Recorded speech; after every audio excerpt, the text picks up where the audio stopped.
Como decía, una de las aplicaciones posibles del 407A es la reconversión de equipos que actualmente utilice 404 o 507, y de alguna manera lo que exponemos en la documentación que les hemos entregado, que encontrarán en la carpeta, viene completo todo el proceso que proponemos para la reconversión de este tipo de instalaciones, pero hay una premisa previa que hay que dejar muy claro, es decir, prioritariamente lo que nosotros recomendamos es, y creo que a lo mejor es innecesario el hacer la observación, pero porque ustedes como buenos profesionales lo conocen, es el seguir los procedimientos facilitados por los fabricantes de los equipos. Ellos son los que conocen qué presiones, qué temperaturas, en qué condiciones y cómo tienen que trabajar los equipos que ellos fabrican, con lo cual ellos siempre van a tener la última palabra, y en caso de duda lo que hay que hacer es ir a revisar la información técnica que le hayan dado los fabricantes de las máquinas, independientemente de lo que los fabricantes de los gases en algunas ocasiones podamos proponer, porque ellos son los mejores conocedores de los equipos que fabrican. ¿Qué precauciones y qué operaciones habría que tener en cuenta antes de realizar la conversión? Primero, asegurarse que el equipo está funcionando con el 404 y el 507, y en su caso, si no funciona correctamente, repararlo de cajón, seguramente también sobraría. Verificar si hay fugas, porque en ese caso lo previo que habría que hacer sería el realizar la reparación, y verificar que todas las válvulas juntas, sellos, elastoméricos, etcétera, están en buen estado para que el cambio de gas no impida el trabajar en condiciones que no sean las deseables y que no sean aquellas que puedan dar el rendimiento óptimo. Y una cosa muy importante para poder tener una comparación es el registrar los datos con los que está trabajando actualmente el equipo con el 404 o el 507, para saber, una vez que se vea qué rendimientos da el 407A, ver qué mejoras o qué beneficios o qué aumento de la eficiencia energética está proporcionando. Lo que servirán esos datos previos serán de referencia para calcular el rendimiento del 407. Y evidentemente, de nuevo, consultar con el fabricante del compresor con respecto a la temperatura de descarga. Bien, no les voy a asustar, yo creo que son también recomendaciones que conocerán perfectamente. Una muy importante es evitar en todo momento realizar emisiones a la atmósfera. Es algo que yo creo que estamos oyendo desde muchos puntos, a niveles oficiales, a niveles de fabricantes, a niveles de consumidores, etcétera. En la medida de lo posible, creemos que los que trabajamos en este sector tenemos la obligación de vigilar al máximo el que no se emita gas a la atmósfera. La razón es muy simple: el gas metido en un circuito estanco no hace daño a nadie. El gas puede tener problemas de efecto invernadero cuando sale a la atmósfera, no cuando está metido en una canalización, en una tubería. Los lubricantes normales son los mismos, lo único que hay que tener la precaución de vigilar que el aceite que esté en la instalación esté en perfectas condiciones, analizarle. Vuelvo a repetir, ustedes conocerán muchísimo mejor que yo que el estado del lubricante les va a hablar de cómo está la instalación, cómo está funcionando en función de la humedad, la acidez, de las partículas que se encuentren en el aceite. Con lo cual es un factor, yo creo que es uno de los chivatos más rápidos y más eficientes, más creíbles de cómo está el interior de la instalación y cómo está funcionando. Hay que tener en cuenta que el 407 tiene un caudal menor, por lo que debe revisarse el tamaño de la tubería y la idoneidad de la válvula de expansión. Cambiar el filtro deshidratador es algo que normalmente imagino que hacen ustedes en cualquier tipo de operación de mantenimiento. Y una vez realizado todos estos tipos de controles, lo que se puede hacer es recargar, una vez que se ha extraído el 404 o 507, es recargar el equipo por fase líquida. Estamos hablando de un producto, de una mezcla no azeotrópica, con un deslizamiento de 6,4, por lo tanto el refrigerante debe cargarse en fase líquida. Nosotros lo que recomendamos es cargar en principio la misma cantidad de gas que tenían del producto a sustituir y bueno, luego el ir ajustando. Una de las... no sé si viene aquí...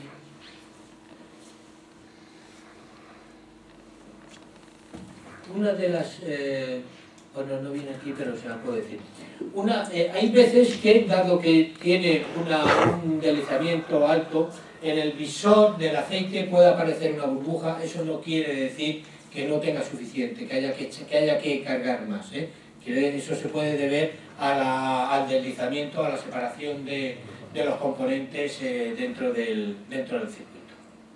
Pero bueno, todo eso imagino, estoy completamente seguro que todo ese tipo de recomendaciones las conocen ustedes de memoria, porque implicará todas las operaciones que están haciendo habitualmente en el día a día con sus clientes.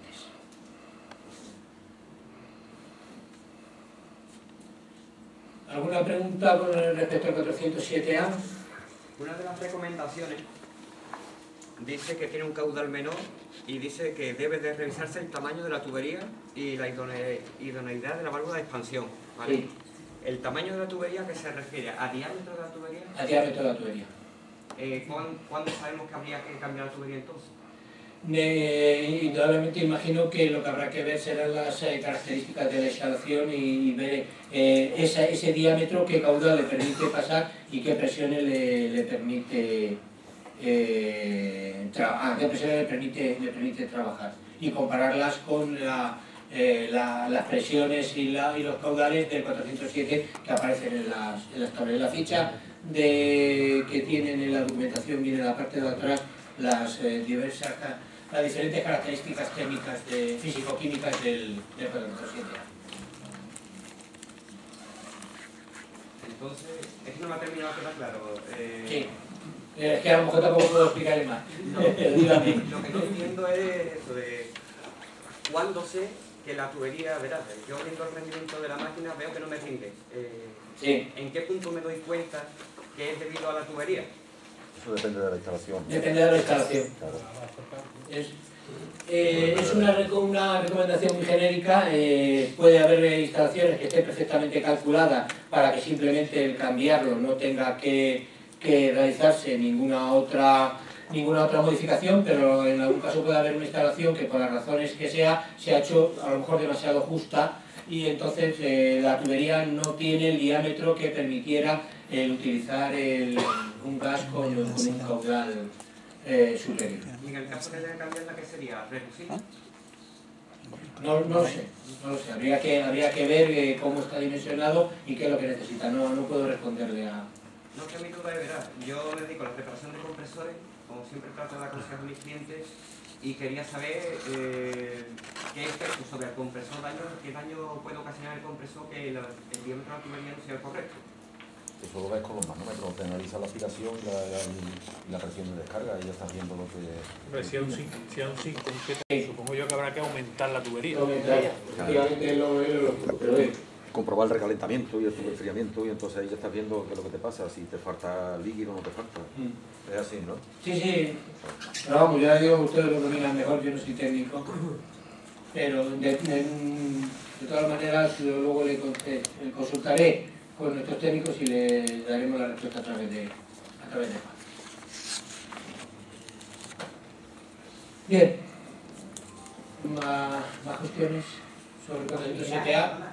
Que siempre el aceite va a volar al compresor, igual que tenga diámetro mayor o menos, o sea que el problema de que gripe el compresor no está por ahí. No, en principio no. De rendimiento, efectivamente.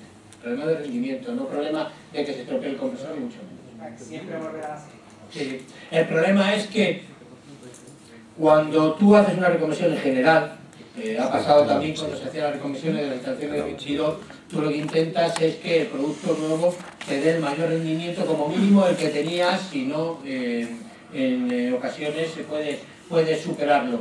Muchas veces el problema de que no se pueda dar un mayor rendimiento o un rendimiento equivalente al que había no depende tanto del gas, sea el que sea, no estoy hablando única y exclusivamente de los productos nuestros, sino que depende de que la composición técnica de la instalación esté adaptada para trabajar a los parámetros de ese nuevo gas que se está metiendo.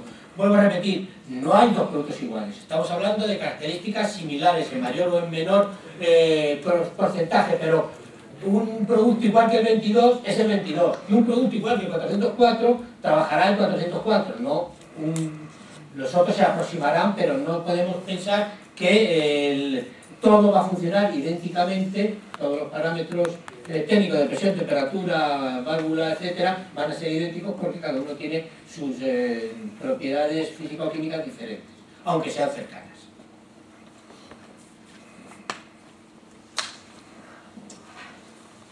Seguimos al En ese gas creo que 427. han tenido que reducir el flúor, ¿verdad? Perdón. Que le han tenido que atacar al flúor, ¿no? Quitarle más flúor para que contamine menos la... No es el flúor, no es solamente el flúor, es decir, cada molécula tiene una... en realidad el principal problema por el cual están legislados los productos fluorados es su estabilidad cuando llegan a la atmósfera. En un primer paso, cuando eran los CFCs y luego los HFC, teníamos el problema del efecto de la capa de ozono, y ahora en este momento nos damos cuenta que se quedan acumulados en lo que se llama el efecto invernadero, ¿no? Con lo cual producen unos efectos negativos en cuanto a desproteger a la Tierra de un efecto de radiaciones. No es tanto la cantidad de flúor como la estructura de la molécula. En función de esa estructura de la molécula, sí que va a ser más estable o menos estable. Por lo tanto, va a tener un potencial de calentamiento mayor o menor en función de la cantidad de tiempo que esté en la atmósfera.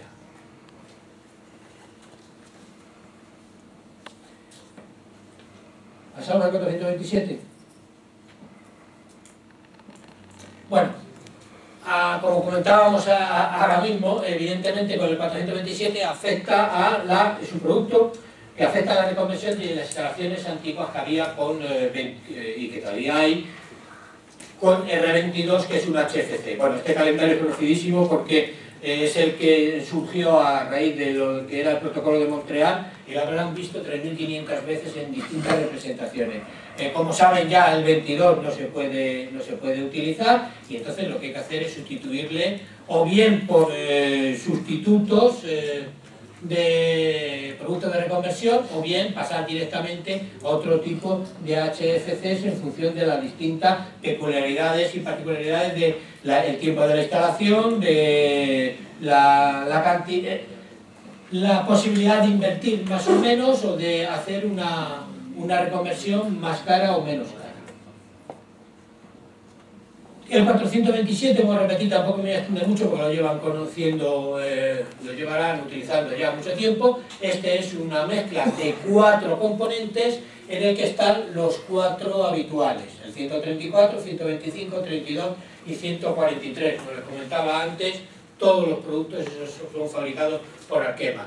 También tiene la característica, es una mezcla no azeotrópica, me parece que en este caso es 6,7 y bueno, pero tiene una peculiaridad que veremos adelante y es por lo que se preconiza este producto para hacer la reconversión de instalaciones con el DR22 y es que tiene una alta miscibilidad con el aceite poliolete.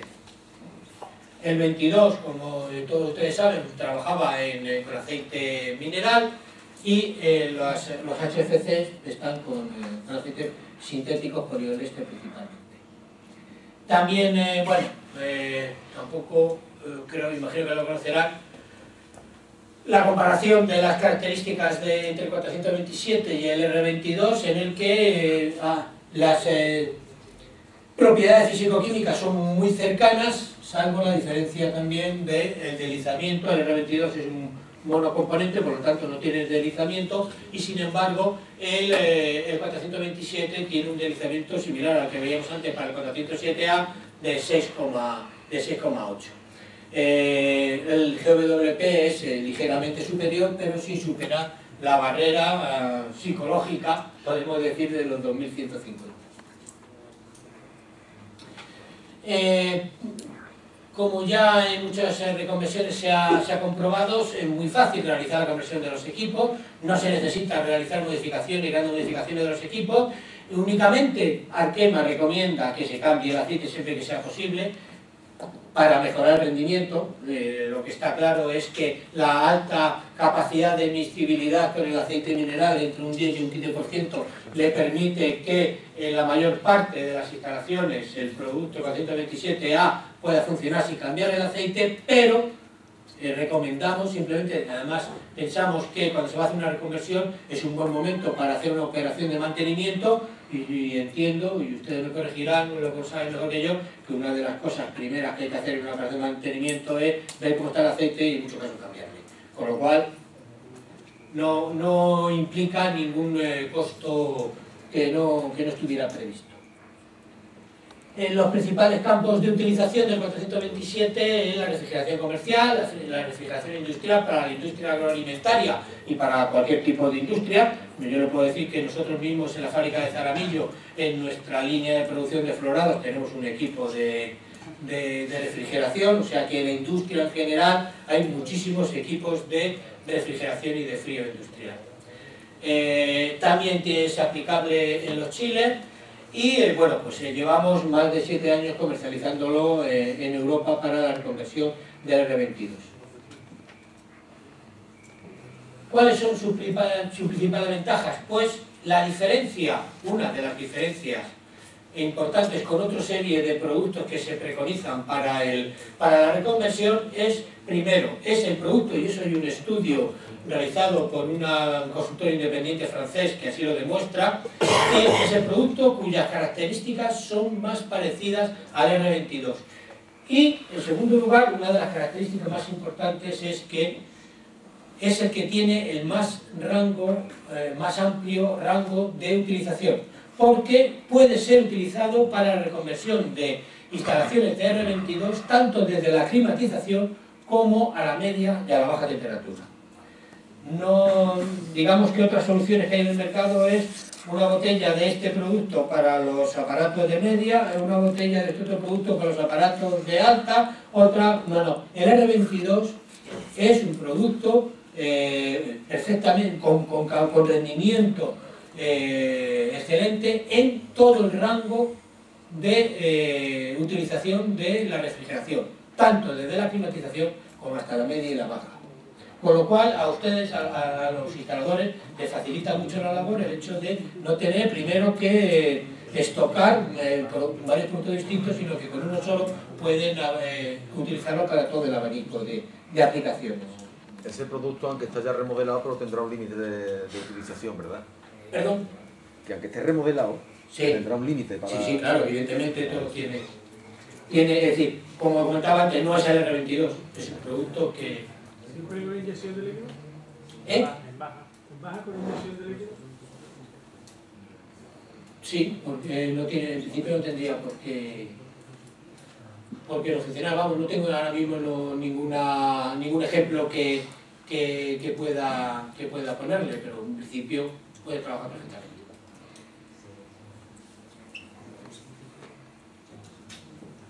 Bien.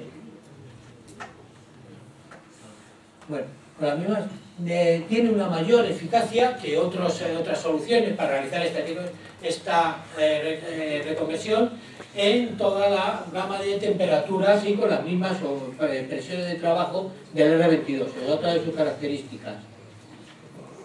Y un procedimiento de reconversión simple, sencillo, rápido y económico, porque no requiere incluir ninguna modificación en la instalación, simplemente pues el realizar los ajustes que se realizan para adaptar las propiedades físico-químicas del producto a la instalación tal y como está construida.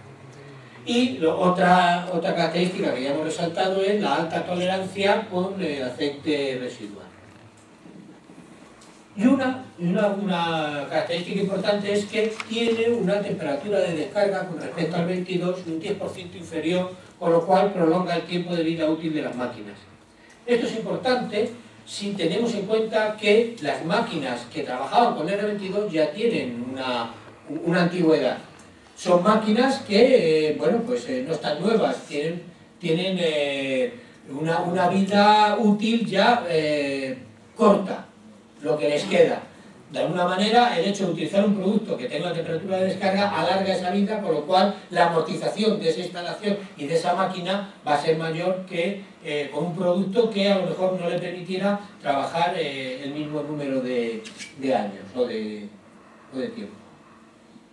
Y dentro de todos los productos de reconversión del 22 es el que tiene el GWP más bajo, 2138. Bien, el hecho de presentar el 422 hoy no es tanto por presentarlo como una solución a la sustitución en general del 22, como el hecho de las repercusiones que puede tener, lo que hemos visto al principio, la F-gas.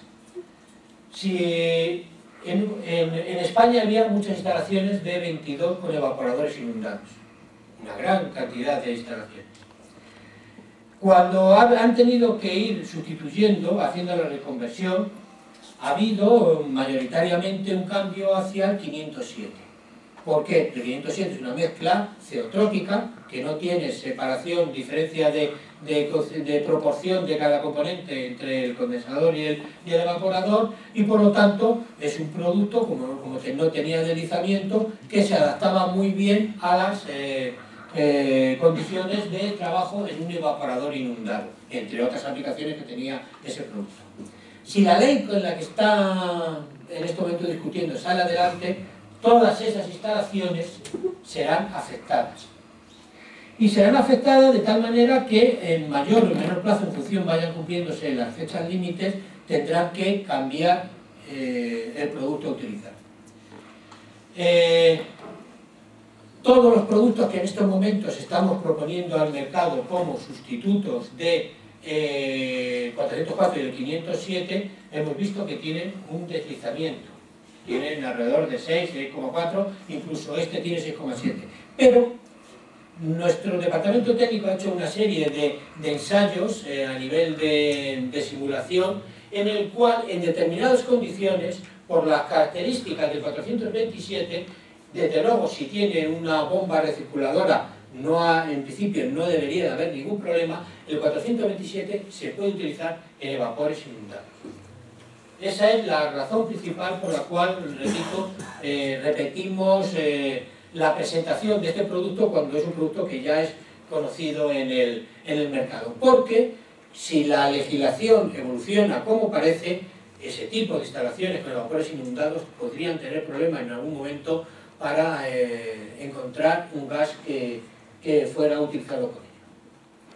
Bien, evidentemente hay que decir claramente que tampoco se trata de vender algo, es decir, no hay una solución ideal, Es decir, hay que empezar por decir que hay que analizar cuáles son las características de la instalación, luego veremos que hay que saber con claridad cómo es el reparto de cada componente entre el condensador y el evaporador, y en esos momentos evaluar la posibilidad de utilización del 427A. Y también hay que decir que, como no es el mismo 507, sino que es un producto con características más o menos similares, hay una variación principalmente en las presiones que ahora veremos. Pero es una solución a contemplar. Hasta ahora en el mercado no hay muchas propuestas para solucionar lo que puede presentarse si la legislación avanza como parece. Bueno, esto es la composición del 427, ya la hemos visto antes representada de otra manera, y el deslizamiento del 6,7 como la diferencia entre la temperatura de ebullición y el punto de rocío. De alguna manera, representándolo gráficamente, el 4% de cada componente y la temperatura, vemos que en un evaporador de expansión seca la evolución de la composición del producto se mueve en este eje, entre el punto de rocío y el punto de ebullición. Evidentemente no hay mayor problema que las precauciones que hay que tener a la hora de cargar, etcétera, etcétera, por fase líquida, para trabajar con un producto de de deslizamiento alto. El problema viene en un sistema de evaporador inundado en el que la situación es la que representa el diagrama, es decir, hay una diferencia entre la composición que hay de el reparto de la composición de los diferentes componentes en la fase de vapor y en la fase líquida. El problema es que en función de ese reparto de cada uno de los componentes, el rendimiento será mayor o menor. Por eso hay que saber en cada instalación determinada cuál es el reparto de cada componente que se hace en ambos sitios. Bueno, esto es lo mismo de... Si nosotros en los estudios que hemos hecho hemos representado esquemáticamente lo que puede ser una instalación con su condensador, el evaporador, la válvula de expansión, el compresor. La composición, lo que llamamos composición global, es la carga total de R22 y luego esto, en función del punto del recorrido en el que se encuentre, habrá una masa, una determinada concentración en el condensador y una determinada concentración de cada componente, proporción de cada componente en el evaporador. En una de las simulaciones que se hicieron, a nivel del simulador, se tenía un reparto de 750 kilos en el condensador y 400 kilos en el evaporador. Y se vio que el reparto de cada componente en cada parte del sistema era la que viene representada. En el condensador había un 42% de 134, un 29% de 125, en la anterior, bueno, lo di un poco para comparar, ven ahí que el 134, su concentración en especificaciones es del 50, el 25 del 125, el 15 del 32 y el 10 del 134. ¿Ya me he pasado?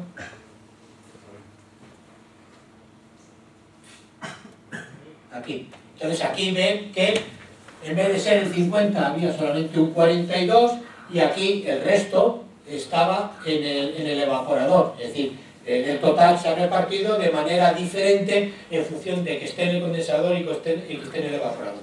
Entonces, una de las cosas que se comprobó es que con esas reparto de concentraciones, el 427A es capaz de dar un buen rendimiento. Como creo que he comentado antes, el hecho de nosotros cuando damos una especificación al producto, damos un porcentaje de cada componente con un más o menos 2%. Y en función de eso sería el 100% del rendimiento y en función de cómo vaya variando, hablando antes de las fugas así, ¿no? Se puede ver hasta dónde, cuál es el límite para que sigan habiendo un rendimiento aceptable e idóneo para que sea utilizado en una instalación. En el caso de la parte de abajo, ven ustedes cuáles son las características del R22, con una presión de 3 bares a una temperatura de menos 14,7. En el caso con este reparto, en esta simulación se ve que la presión es de 2,9, fíjense que poca diferencia en el evaporador, a una temperatura de ebullición de 14,2, 14,7. Luego en el evaporador no va a haber ningún problema, no hay ninguna diferencia. El comportamiento es muy similar al que tenía con el R22. Donde sí que va a haber una diferencia, y una diferencia relativa, pero a tener en cuenta, evidentemente lo estoy pintando a la mano con el boli, es en el condensador. Fíjese que en esta proporción la presión que da es 16 kilos, cuando el R22 solamente tiene 15. Vuelvo a repetir. Hay una presión, en muchos casos se podrá llegar a darse cuenta de que la diferencia no es lo suficientemente grande como para inutilizar el usar este producto para este tipo de aplicaciones. Pero sí que hay que tener en cuenta para saber si el resto de los parámetros de la instalación, tuberías, soldadura, etcétera, etcétera, puede soportar esas presiones. Sí, perdona, está a 16 bares y ¿a qué temperatura? Hay un capítulo detrás, me parece que estaba a 39 y pico. Ahora, ¿tiene la misma temperatura o mire, tiene más? Ahí tiene. Vamos a ver, creo que era esta. Sí, 750 y 40. ¿A qué no han puesto las temperaturas? Si son 40. Sí, la presión de condensación a 39,4. Aquí eran 16 y en el R22 eran 15,1.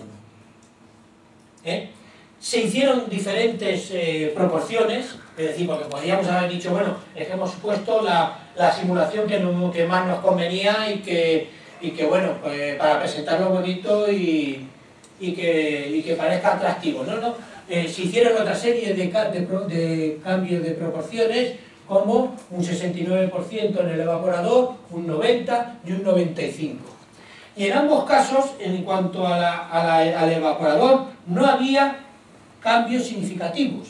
Los cambios de la presión eran de 2,4, que era la referencia con el 22, pasaba a 2,5, 2,6 y 2,7. Por lo cual, en el evaporador no va a plantear ninguna preocupación.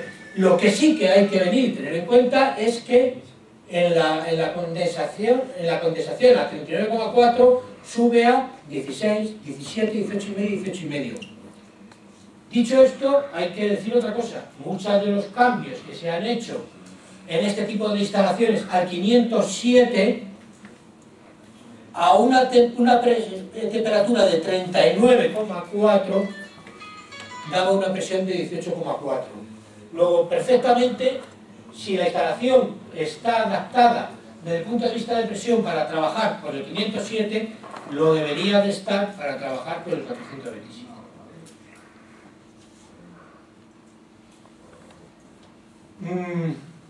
Vuelvo a repetir, no hay una solución ideal.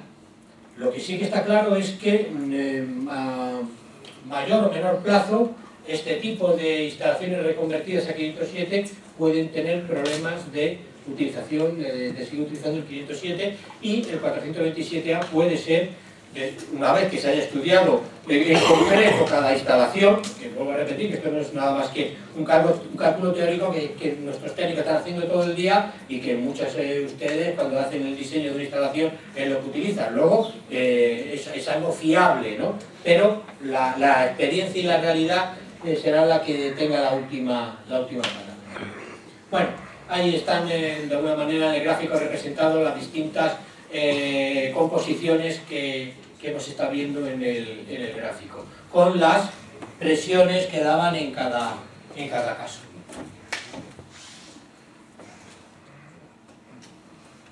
Por lo tanto, como conclusión, es repetir lo que acabo de decir, es decir, hay un ligero incremento de la presión de condensación, hay que saber cuál es la presión máxima que tolera esa instalación, no hay cambios significativos en la presión de evaporación. El caudal del líquido equivalente es de 50 a 70% más elevado que en el 507. Es una solución barata, evidentemente, pues un producto que, bueno, otra de las posibilidades sería reconvertir a R22 regenerado con los precios que tiene y la escasez que hay, etcétera, etcétera, ¿no?